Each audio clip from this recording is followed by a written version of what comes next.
sociedade. Ninguém ligava muito para ele. Ele era um lixo para aquela cidade, ele era um lixo para aquele local. Ele era simplesmente mais um. O texto que nós lemos aqui está falando da cidade de Gadara. Em algumas Bíblias vai dar nome diferente dessa cidade, mas para facilitar, aquela região era conhecida como a cidade de Gadara. E para você entender o contexto daquela cidade, era uma cidade que ela vivia fora da região de Jesus. E essa cidade não era tomada por judeus, essa cidade era tomada por pessoas que não eram judeus, por gentios. E era uma cidade muito rica, era uma cidade que tinha condições. Só para você ter uma noção, se fosse para comparar os dias de hoje, era o Alphaville daquele lugar, era o Swiss Park daquele lugar, trazendo para a nossa realidade. Então o pessoal lá tinha condição, o pessoal lá tinha dinheiro, o pessoal lá tinha bens, tinha propriedades, tinha animais. E no meio de uma cidade rica, no meio de uma cidade de pessoas importantes, tinha esse rapaz, que ele era escravizado por Satanás. Ele era escravizado pelo inimigo. Eu não sei se você conhece alguém que está escravizado hoje, mas eu quero falar para você que o nosso Deus, ele tem poder de libertar. O nosso Deus, ele tem poder de libertar os escravos.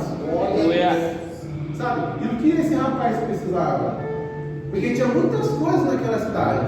Talvez tinha magos, tinha mágicos, tinha os psicólogos da época que podiam conversar com aquele rapaz. Talvez tinha pessoas que poderiam dar um bom conselho para aquele rapaz. Talvez tinha alguém que poderia dar um bom emprego para ele, e limpar ele, colocar uma boa roupa e falar: a partir de hoje você vai viver civilizadamente. Mas o que precisava mudar ele não era o externo, mas era o interno. E o que realmente ele precisava, ele só encontrou em Jesus.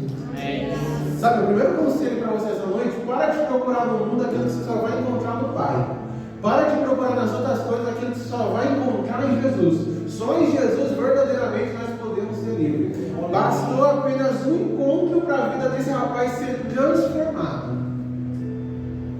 Sabe, quando você começa a estudar, eu lembro lá no seminário, uma das primeiras lições lá sobre os evangelhos o tema era: o que o homem pode fazer no evangelho? Então o homem pode pregar, o homem pode anunciar, o homem pode contar as histórias de Jesus, mas o que o evangelho pode fazer na vida de um homem? Sabe, o que o evangelho pode fazer na vida do homem é transformação. Aquilo que os seus pais não conseguiram mudar em você, aquilo que a sua família não conseguiu mudar em você, aquilo que nem mesmo você conseguiu mudar, o evangelho ele tem o poder através de Jesus de mudar você. Sabe, só o evangelho tem o poder de transformar. Sabe, quantos testemunhos nós conhecemos, quantas coisas nós conhecemos que pessoas que não tinham mais jeito, pessoas que olhavam assim e falavam: cara, ninguém quer estar perto desse cara não. E Jesus foi lá e mudou a história da vida dessas pessoas. Por algo que Deus já liberou para você, só que você não toma posse. Sabe, para nós nos posicionarmos no mundo espiritual. Então, na verdade, nos posicionar porque nós temos um Deus tão grande, irmãos, nós temos um Deus tão poderoso. É até um exemplo meio chulo que eu vou falar aqui, até um exemplo meio vulgar, meio esquisito que eu vou falar, mas eu preciso falar isso para você. Sabe, às vezes Satanás ele está com uma arminha de água e está te assustando, e você tem um Deus que do seu lado tem um exército, tem um tanque, tem arma, e você pode ir para cima, mas você está com medo. Você está com medo de conquistar aquilo que Deus já liberou para você, você está com medo de tomar posse daquilo que já é para você.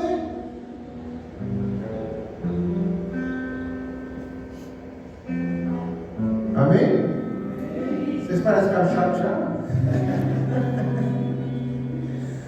Se a gente começar a acompanhar a história aqui, esse menino é liberto, e quando as pessoas chegam perto dele, as pessoas assustam. Porque já é outra pessoa, o semblante dele está mudado, o jeito dele falar já está mudado, e as pessoas começam a olhar assim e falam: oxe, o que aconteceu? O que aconteceu? Sabe, irmãos, eu quero dizer para você que as pessoas vão começar a te olhar diferente. Porque a mudança que as pessoas buscam, elas vão começar a enxergar na sua vida. Glória a Deus. Quero dizer que você não é só uma pessoa, você é a carta escrita de Deus para esse mundo. E a mudança que as pessoas tanto buscam, elas vão começar a olhar na sua vida. Sabe, eu tenho falado que Jesus é intencional, e tudo que nós vivemos tem a intenção boa de Jesus. Sabe, nós somos testemunhos vivos andando. Sabe, o Romanos vai falar que todas as coisas cooperam para o bem daqueles que amam a Deus. E existem coisas que você passa e não tem nada a ver com você. Deus só está usando a sua vida para impactar outras.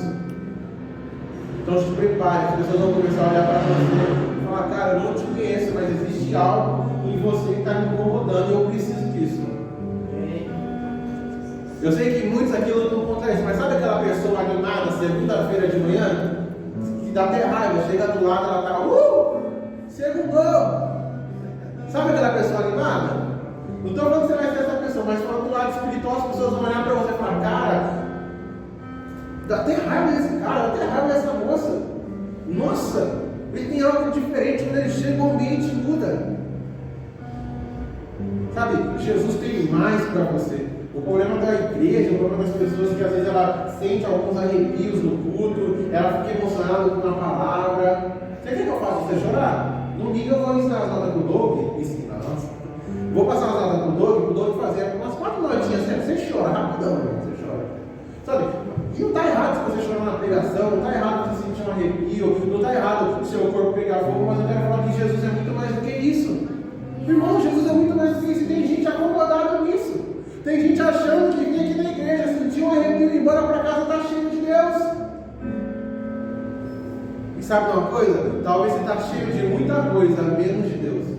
E deixa eu calar minha boca que esse é um dos tópicos da mensagem de domingo.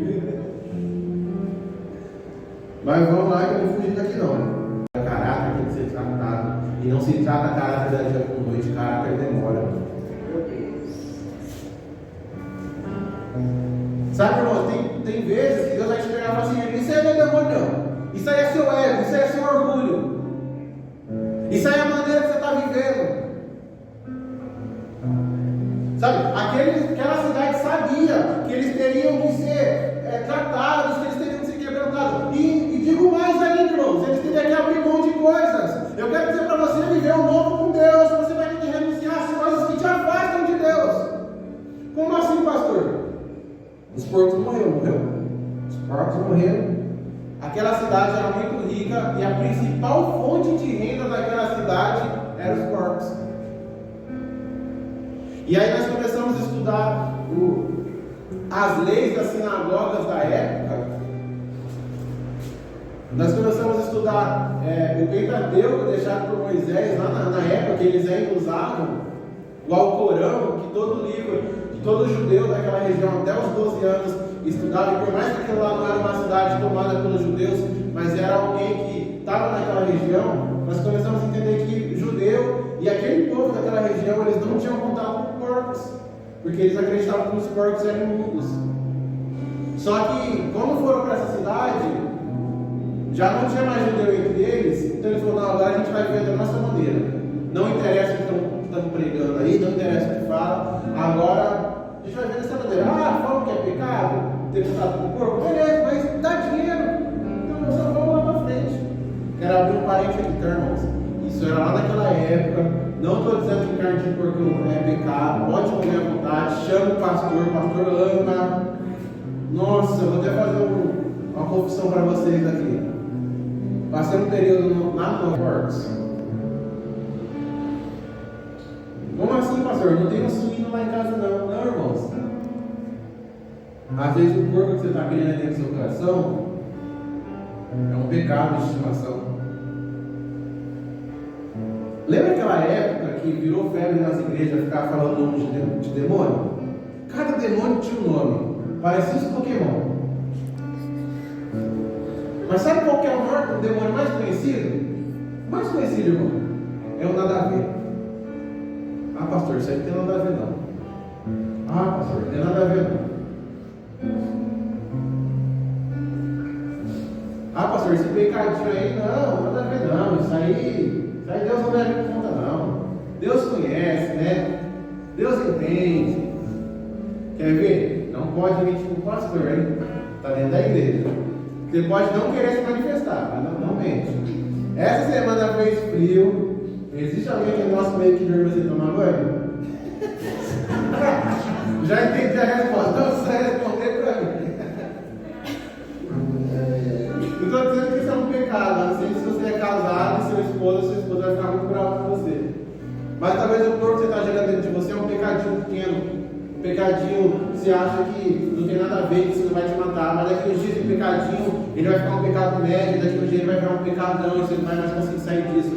Aí o pecado já não é mais um pecado, é uma iniquidade que você não consegue mais vencer, e você vira um prisioneiro. E se está tendo porco é porque está tendo lavagem, se está tendo pecado, você está alimentando esse pecado com alguma coisa. Porque o que nós alimentamos os porcos não é com lavagem. Quer ver outro porco que talvez você pode estar criando dentro do seu coração? O do orgulho. Uma vez eu escutei uma frase, que essa frase me quebrou, irmão. Se você se orgulha de você ser humilde, eu quero dizer que você já deixou de ser humilde. Sabe, tem muita gente que é orgulhosa até para pedir ajuda. O cara está sofrendo. A moça está sofrendo ali. Mas ela, não posso pedir ajuda, eu não posso procurar alguém, porque eles vão ver que eu não sou tão perfeito assim. Eles vão ver que a minha reputação não é lá essas coisas. Sabe, muita gente tem a facilidade de pegar um celular, escrever um textão numa rede social e falar algumas coisas, mas está tendo coragem dentro da sua casa, olhar para o lado e falar assim, me perdoa, eu errei, está um assunto. Sabe, nós temos a facilidade de mandar uma mensagem para quem está lá do outro lado do Brasil, mas nós não cruzamos a nossa casa para falar para as pessoas que estão conosco o quanto eu te amo, o quanto você é especial para mim. Sabe, que orgulho é esse? E eu quero dizer, irmão, que o seu coração não pode ser um chiqueiro. O seu coração não pode ser uma lata de lixo que você vai carregar lixo dentro de você. Aí você perguntar, mas por que minha vida não muda? Será que é demônio? Não, não é demônio, não é burrice. Porque você está ouvindo a palavra, Deus está falando com você, e você continua jogando lixo para dentro do seu coração. Aí lembra no começo da ministração que eu falei que o novo só vai vir quando o velho sair? Às vezes o velho é as nossas convicções. Porque tem muita gente querendo ensinar a Deus a ser Deus. E quando você entrega algo nas mãos de Deus, você toma de volta e ele tira a mão. Porque com Deus não é bagunçado, com Deus não é de qualquer maneira. Quando você começa a ler a Bíblia, você começa a ter algumas instruções. O Novo Testamento vai falar a questão de profecia. Então fala, quando um for profetizar, que se levante outro para interpretar, um de cada vez. Sabe o que isso está nos ensinando? O apóstolo Paulo está nos ensinando isso. Sabe qual é o ensinamento? Que Deus ele trabalha de uma forma organizada. E se Deus é organizado nisso, Deus é organizado nas pequenas coisas também. Vamos para mais um suíno? Vamos para mais um porco aqui que talvez tenha dentro de você? A mágoa. Sabe? Mas eu não perdoo ele, pastor. O que ele fez comigo, o que ela fez comigo. E às vezes a pessoa nem sabe que ela te magoou e você está todo magoado, aí o coração cheio, todo pesado. Não, mas o que fulano fez comigo, ciclano fez comigo. E aí eu quero dizer que você, infelizmente, você que está com seu coração magoado, você é um defunto que está de pé não. Porque ele está travando a sua vida e talvez está travando até a vida da pessoa.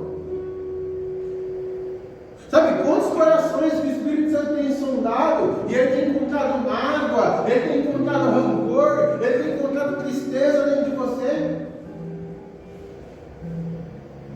Sabe, talvez essa mágoa é a falta de querer quebrar o orgulho primeiro para chegar e falar assim, eu estou magoado com algo, eu preciso te pedir um perdão. Porque às vezes, irmão, nem sempre a pessoa que nos magoou vai pedir perdão para a gente, mas às vezes a gente